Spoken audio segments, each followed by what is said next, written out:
নমস্কার বন্ধুরা, আজকে রান্না করব মূলার শাক। কী করে রান্না করি দেখুন। এদিকে মূলার শাক নিয়ে নিয়েছি। মূলার শাক কেটে ধুয়ে নিয়েছি, দিয়ে দিচ্ছি লবণ দিয়ে এখন মেখে নেব যাতে নুনে জায়গা।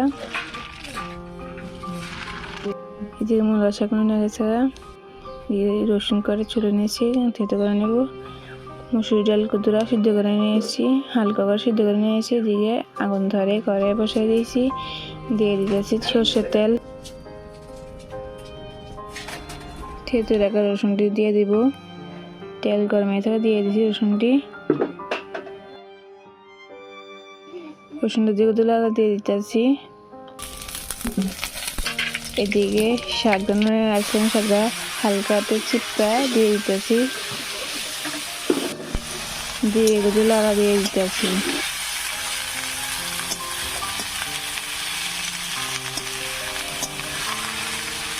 দিয়ে দেবো স্বাদ মতো লবণ, দিয়ে দেবো কাঁচা লঙ্কা, দিয়ে এগুলো লাগা দিয়ে দিতেছি।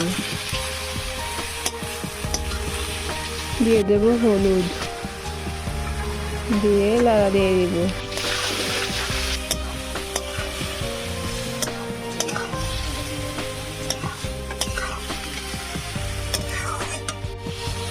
দিয়ে দেবো সিদ্ধ করা মুসুরির ডাল, দিয়ে লাগা দিয়ে দিব।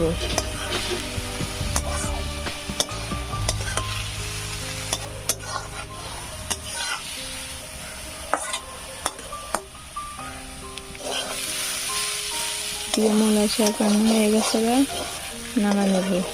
এই মূলার শাক রান্না কেমন হয়েছে অবশ্যই কমেন্ট করে জানাবেন। ভালো লেগে থাকলে লাইক, শেয়ার, সাবস্ক্রাইব করে পাশে থাকবেন।